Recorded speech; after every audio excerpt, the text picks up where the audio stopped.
Bonjour mes amis. Alors, l'hiver n'est plus simplement qu'à nos portes, elle est bien entrée. Ce matin, pour me rendre dans le temple, il a fallu traverser les tempêtes, les monts et les neiges. Alors, je suis heureux d'être maintenant arrivé. On est en plein temps de Noël et on s'aperçoit que la famille de Jésus va être une famille qui va faire souvent de la route. Ils sont sédentaires, mais ils sont aussi pèlerins. Et dès la naissance de Jésus, au moment où Marie porte son enfant, elle prend la route parce qu'elle est dérangée par l'empereur qui veut recenser, qui est inquiet de savoir combien de monde peuvent lui payer des taxes. Et il veut les compter. Alors, c'est dans l'Ancien Testament, compter la population, ça appartient à Dieu beaucoup plus qu'à l'empereur. Alors, c'est déjà une audace qui n'est pas nécessairement très, très heureuse parce que les intentions de son cœur ne sont pas dans la gratuité, mais sont dans le profit. Et on va voir Marie qui va prendre la route avec Joseph et dérangée, elle va enfanter dans un lieu très, très humble et très petit. La crèche dont on a une représentation ici derrière, c'est la crèche de Saint-Stanislas de Kostka, comme on avait fait l'an dernier, on avait pris ce même décor. Alors, et aujourd'hui, on souligne de façon plus particulière non simplement la naissance de Jésus, mais sa naissance à l'âge adulte. C'est la fête de la Sainte Famille et le texte qui nous est proposé, c'est Jésus qui, au temps de la Pâque, va se retrouver au temple. Il s'est déjà retrouvé dans ce temple 40 jours après sa naissance, puisque ses parents l'ont présenté pour qu'il puisse être circoncis et faire partie de ce peuple de Dieu, prendre place dans le temple qui est d'abord notre corps.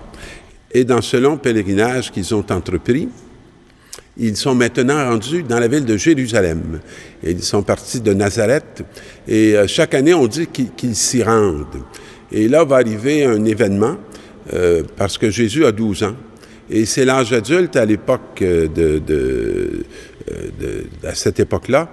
Et Jésus va entrer dans le temple. Mais la fête va durer 3 jours, mais Jésus va rester à Jérusalem. Et c'est comme un premier moment, un premier émoi de la Sainte Famille qui nous est rapporté. Ses parents s'en retournent, mais lui demeure. Et ils ne sont pas trop inquiets, mais au bout d'une journée de marche, ils ne l'ont pas vu. Alors, ils se mettent à le chercher parmi les parents et leurs connaissances. Mais ils ne le trouvent pas.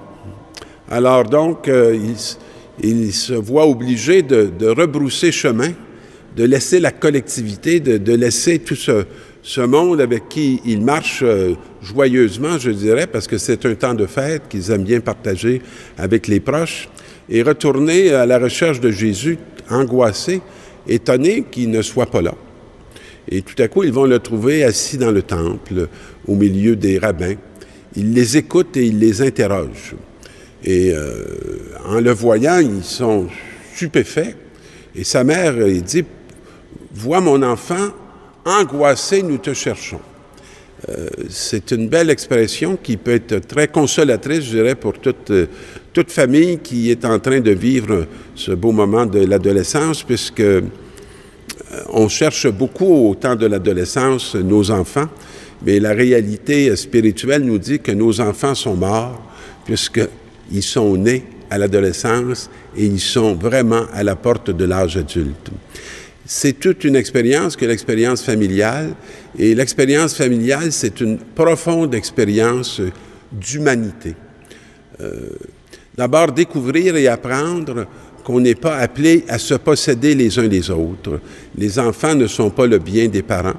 Et ils sont appelés un jour à quitter ce nid qui leur est donné, et ce nid qui est désiré par Dieu même, pour qu'ils puissent grandir, se développer, mais non pas s'y enfermer. Et un jour, ils doivent prendre des distances. Mais lorsqu'on a vécu de grands moments de proximité, on n'est pas toujours prêt à expérimenter la distance. Et pourtant, c'est inévitable un jour que que si on veut vraiment devenir nous-mêmes, on puisse prendre cette distance qui nous permet de découvrir qui on est pour Dieu et aussi pour le monde. On ne peut pas être qu'un objet de réjouissance pour nos parents. On est venu à travers eux, mais on n'est pas d'abord venu pour eux. On est venu pour accomplir, va nous dire le texte d'aujourd'hui, la volonté du Père. Et se situer devant le Père, c'est se situer devant un autre et avoir un vis-à-vis, un qui nous regarde et devant lequel on doit apprendre à s'affirmer. Je me souviens très bien que j'ai vécu cette expérience avec beaucoup d'intensité, et mes parents aussi d'ailleurs. Et apprendre à s'affirmer, c'est peut-être apprendre à dire autrement qui on est, une manière différente de ce qui nous avait été transmis ou nous avait été appris. Et c'est se découvrir un petit peu différent, mais accepter cette différence-là pour pouvoir être capable d'entrer dans son propre chemin, son propre sentier, sa propre destinée. Et devant cette angoisse que signifie Marie à Jésus, celui-ci lui répond, « Ne saviez-vous pas que chez mon Père, il faut que je sois? » Habiter et se retrouver dans le Père, se retrouver dans l'autre, se retrouver dans celui qui nous aime pour nous-mêmes, qui nous aime pas d'abord pour lui, mais qui nous aime pour qui nous sommes. Et ce Père qui désire que nous puissions vraiment devenir cet être unique et être celui qui va être dans ce monde un témoin d'un amour qui est infini, parce que c'est l'amour qui existe entre lui, le Fils et l'Esprit. C'est notre vocation chrétienne que notre humanité, que notre être, que notre corps devienne corps du Christ, qu'on devienne demeure de la Trinité, pour être capable d'apporter un souffle nouveau lorsque parfois les jours semblent être plus sombres, lorsque les questions se font plus intenses, plus grandes, pour qu'on soit capable d'apporter la lumière qui nous vient de cette relation très particulière entre le Père et le Fils. Alors, la Sainte Famille, c'est non pas un lieu où Jésus va s'enfermer, mais c'est un lieu où il va grandir, ce que nous dit aussi cette parole. Il va redescendre avec eux, il va venir à Nazareth et il va leur obéir. Mais non plus leur obéir comme un enfant, mais leur obéir comme un adolescent qui a de plus en plus conscience de sa vocation, de son identité et aussi de plus en plus préoccupé par la mission que lui donne son Père. Cette mission-là, chacun de nous, nous l'avons aussi puisque nous sommes appelés à devenir fils. Et je souhaite qu'en cette fête de la Sainte Famille, on puisse rendre grâce pour tout ce que notre famille nous a apporté, mais aussi rendre grâce pour cette capacité qu'elle nous a aussi donnée de pouvoir nous distancer et d'être témoins d'un ailleurs qui vient illuminer notre monde. Alors, bonne fête de la Sainte Famille et bonne route. Je vous souhaite, vous aussi, d'être en pèlerinage.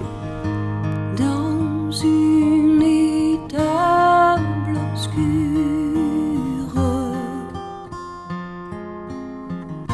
sous le ciel étoilé, est une vierge pure, un doux sauveur est né. C'est Jésus-Christ. Il naît dans une crèche quand a sonné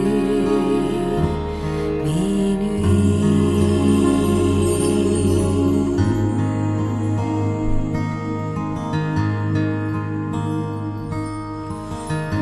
Sur cette paille fraîche,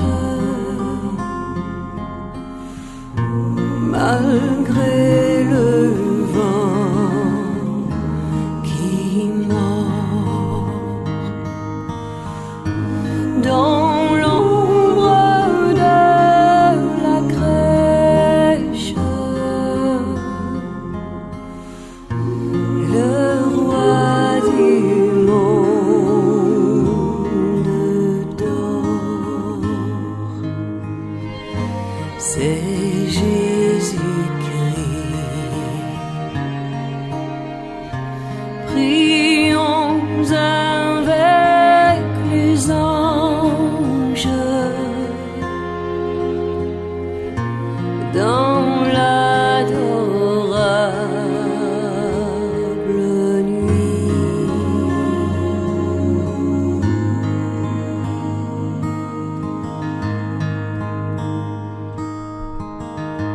plein d'une foi profonde.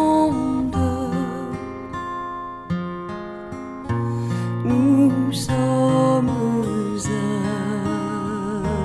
genoux.